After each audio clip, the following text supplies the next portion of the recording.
Bienvenidas, bienvenidos, bienvenides. Mi nombre es Nico Moreno y esto es Feminismos 101 o como a mí me gusta llamarle, Feminismos para Dummies. El día de hoy vamos a hablar del increíble autor Paul B. Preciado y su manifiesto contrasexual, así como un par de textos más y unas entrevistas que me parecen esenciales para entender su punto de vista. Este video está 100% dedicado a 12, te amo, muchas gracias por hablar de Paul B. Preciado conmigo.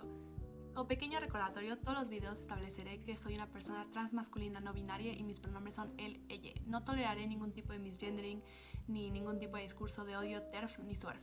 Ahora, sin nada más que agregar, empecemos con el video. Antes de empezar a hablar del manifiesto contrasexual de Preciado, me gustaría mencionar que este es un autor muy importante para cualquiera que esté entrando en el mundo del feminismo. Preciado es un hombre trans que ha tenido una trayectoria impresionante respecto al género. Hubo una época donde prefería que le llamaran Beatriz, de ahí la B en Paul B. Preciado, pero él seguía usando pronombres masculinos. Esto lo metió un poco en el camino del género fluido. Es necesario para el feminismo hablar también desde la perspectiva de disidencias de género, y es por eso que consideré tan importante meter a Preciado en estos videos. Ahora sí, ¿qué es el sexo? ¿Qué datos históricos y sociales intervienen en la producción del sexo? ¿Se puede hablar de la heterosexualidad siendo parte de la comunidad LGBT? Todas estas preguntas entran en el manifiesto y las vamos a discutir un poquito el día de hoy. Inspirándose en la estrategia de Marx, el manifiesto contrasexual toma como eje temático algo que parece un poco marginal, el dildo. Para Preciado, la contrasexualidad es el fin de la naturaleza. Esta naturaleza es el orden que legitima la sumisión de unos sobre otros. Es un análisis crítico de la diferencia entre género y sexo, la cual está basada en un sistema heteropatriarcal, heterocentrado. Dentro de esta naturaleza forzada, se cree que la diferencia entre sexo y género están inscritas en nuestra biología, en vez de ser algo que en realidad se construye a través de distintos comportamientos y reglas sociales. El manifiesto busca sustituir lo que nosotros conocemos como esta naturaleza. Los cuerpos, entonces, en vez de ser cuerpos sexuados o cuerpos con género, en realidad se reconocen como cuerpos simplemente hablantes, no como hombres ni como mujeres. Preciado establece que tenemos que renunciar a esta idea de identidad sexual biológica, la cual ha sido establecida a lo largo de los años.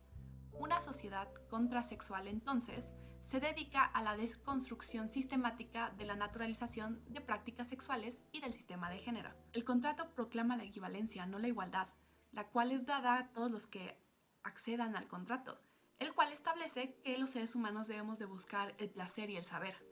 La forma más eficaz de resistirnos a esta producción disciplinaria de la sexualidad no es la prohibición, sino todo lo contrario. Se trata de una producción de formas de placer y de sexualidad alternativas a lo que está previamente establecido. Las prácticas contrasexuales son entonces tecnologías de resistencia o formas de contradisciplina sexual. La contrasexualidad de Preciado se sitúa fuera de los cánones de hombre, mujer, masculino, femenino, homosexual, heterosexual, y establece que los elementos de sexo y género son en realidad máquinas, instrumentos, aparatos, prótesis o mecanismos. Preciado afirma que el dildo viene antes del pene, porque afirma el deseo y el placer sexual que son productos de una tecnología sexual, más allá de lo biológico. Esto identifica los órganos reproductivos como algo más complejo que simplemente órganos biológicos, sino órganos sexuales capaces de dar placer. Esta contrasexualidad renuncia a la utopía radical, feminista, separatista. El punto no es crear un mundo de puramente mujeres lesbianas, sino concentrarse en el fin del cuerpo. ¿Para qué sirve? Y esto normalmente se ha definido por la modernidad, pero Preciado busca redefinirlo. La contrasexualidad entonces juega sobre dos temporalidades. Una lenta, en la cual las tecnologías sexuales se presentan como fijas, y una temporalidad donde cada acontecimiento escapa de la casualidad lineal. Se constituye de muchos ahoras, no existe nada más uno, sino que hay varios. Y en esta temporalidad, la contrasexualidad incorpora las tecnologías sexuales al intervenir directamente sobre los cuerpos, sobre las identidades y sobre las prácticas sexuales que de estos derivan. La contrasexualidad tiene entonces por objeto de estudio las transformaciones tecnológicas de los cuerpos sexuados. Reivindica su parentesco con el análisis de la heterosexualidad, como régimen político de Monique Witting, el cual mencionamos en unos videos anteriores. Usa la investigación de los dispositivos sexuales llevados a cabo por Foucault, los análisis de la identidad performativa de Judith Butler y la política del cyborg de Donna Haraway. Pone que el sexo y la sexualidad deben comprenderse como tecnologías sociopolíticas complejas. Es necesario establecer conexiones políticas y técnicas entre el estudio de los aparatos y los artefactos sexuales y los estudios sociopolíticos del sistema sexo y género. Busca desnaturalizar y desmitificar las nociones tradicionales de sexo y género. Tiene como tarea prioritaria el estudio de los instrumentos sexuales y por lo tanto las relaciones sexo y género que se establecen entre el cuerpo y la máquina. El sexo, tanto el órgano como la práctica, no es ni un lugar biológico preciso ni una necesidad natural. Para Preciado, el sexo es una tecnología de dominación heterosocial que reduce el cuerpo a zonas erógenas, haciendo coincidir ciertos afectos con determinados órganos y ciertas sensaciones con determinadas reacciones anatómicas. El sistema heterosexual es un aparato de producción de feminidad y masculinidad que opera por la división y la fragmentación del cuerpo, recorta órganos y genera zonas de alta intensidad sensitiva y motriz, como visual, táctil, olfativa, que después identifica como centros naturales y anatómicos de la diferencia sexual. Lo que esto significa es que categoriza las zonas del cuerpo y las usa para crear la diferencia entre lo femenino y lo masculino. Monique Witting explica que los roles de género y las prácticas sexuales naturalmente se atribuyen a los géneros masculino y femenino, pero son un conjunto arbitrario de regulaciones inscritas en los cuerpos que aseguran la explotación material de un sexo sobre el otro. Los hombres y las mujeres son construcciones del sistema heterosexual de producción y de reproducción, que autoriza el sometimiento de las mujeres como fuerza de trabajo sexual, o sea que solo son vistas como incubadoras, básicamente. Judith Butler dice que la heterosexualidad, lejos de surgir espontáneamente del cuerpo de un recién nacido, debe reinscribirse y reinstituirse a través de operaciones constantes de repetición y de recitación de códigos de lo masculino y lo femenino, socialmente investidos como naturales. Uno no nace mujer u hombre, sino que se construye a través de múltiples sistemas sociales que aseguran que los roles de género vienen de un lugar biológico y natural. La contrasexualidad tiene como tarea identificar los espacios erróneos, los fallos de la estructura del texto, y Preciado lo clasifica como los cuerpos intersexuales, los hermafroditas, las locas, los maricones, las histéricas, las frígidas, ese tipo de cosas, ¿saben? Todo lo que se sale de la norma. Y es necesario entonces reforzar el poder de las desviaciones. No se trata de deshacerse de las marcas de género o de las referencias a la heterosexualidad, sino de modificar el lugar desde el cual se enuncia. Esto es un ataque directo a la idea básica del feminismo radical de que el punto final del feminismo debe ser destruir el género y eliminarlo por completo. Preciado no busca eliminar el género, sino posicionarnos de manera diferente. Propone entonces la performatividad para apropiarnos de nuestra fuerza performativa. Esto significa la reapropiación de los insultos, por ejemplo. Las lesbianas que usan el término lencha, los hombres homosexuales que se apropian de términos como puto, maricón, puñal, y finalmente la gente queer que toma la palabra queer, que es un insulto, y la vuelve una identidad. Según Preciado, la tecnología heteronormada produce un performance diferente. Se crean roles de género cargados históricamente, y estos tienen tal poder que se sanciona a los cuerpos que amenazan al sistema sexo y género hasta el punto de someterlos a procedimientos quirúrgicos. Por ejemplo, los cuerpos de personas intersexuales que al momento de nacer son sometidos a cirugías que no son necesarias, simplemente para mantener el status quo. En este manifiesto, la identidad sexual es un efecto de reinscripción de las prácticas de género en el cuerpo.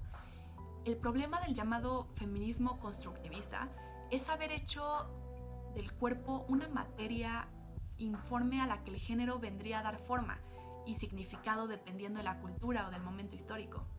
El género es ante todo prostético, es decir, no se materializa en los cuerpos. Es puramente construido y al mismo tiempo enteramente orgánico. Según Preciado, el género se parece al dildo. porque los dos pasan de la imitación. Su plasticidad carnal desestabiliza la distinción entre lo imitado y el imitador, entre la verdad y la representación de verdad, entre la naturaleza y lo artificio, entre los órganos sexuales y las prácticas de sexo. Durante los últimos 2 siglos, la identidad homosexual se ha construido gracias a los desplazamientos, las interrupciones y las perversiones de los ejes mecánicos que producen la identidad heterosexual, revelando que el sexo es en realidad un carácter que se ha construido y es puramente prostético. Es en este espacio de parodia y transformación plástica donde aparecen las primeras prácticas contrasexuales, la utilización de dildos, la erotización del ano, el establecimiento de relaciones sadomasoquistas. Los órganos sexuales como tal no existen, sino que son establecidos a través de contextos sexuales por medio de delimitaciones espaciales y temporales sesgadas. Esta información me pareció sumamente importante para hablar de la parte queer que debe añadirse al feminismo. Existir como una persona queer implica inmediatamente resistir. Y este manifiesto me parece una buena forma de iniciar esta parte del debate actual dentro del feminismo. Otro texto que me parece sumamente importante es una entrevista que se le hizo a Preciado del parte de la UNAM, donde habla del nacionalismo y las identidades queer. Según este autor, uno de los objetivos del movimiento queer tendría que ser intentar desvanecer muchos tipos de etiquetas que hemos entendido como naturales, inherentes a los seres humanos. Preciado considera central la cuestión de nación en los análisis queer postcoloniales o anticoloniales. Hay una relación entre la construcción de identidad de género y la identidad nacional, como si de algún modo el dispositivo heterosexual fuera también una máquina de reproducción nacional. Es entonces importante mencionar que la práctica postidentitaria queer propone un modelo para deconstruir a la nación. Es urgente hacer una crítica del nacionalismo y trazar una alianza transnacional, lo que Preciado llama de multitudes queer, no pensándolas como un nuevo motor de la historia, sino como la posibilidad de reinventar otro tipo de relaciones, otras formas de reproducción que van más allá de las simplemente heterosexuales, que no corresponden a la producción racial heredada del siglo XIX. Estas nuevas relaciones todavía necesitan ser inventadas, y esa es la importancia de las políticas queer. Es necesario no reescribir la historia de las minorías, sino modificar cómo pensamos esta historia.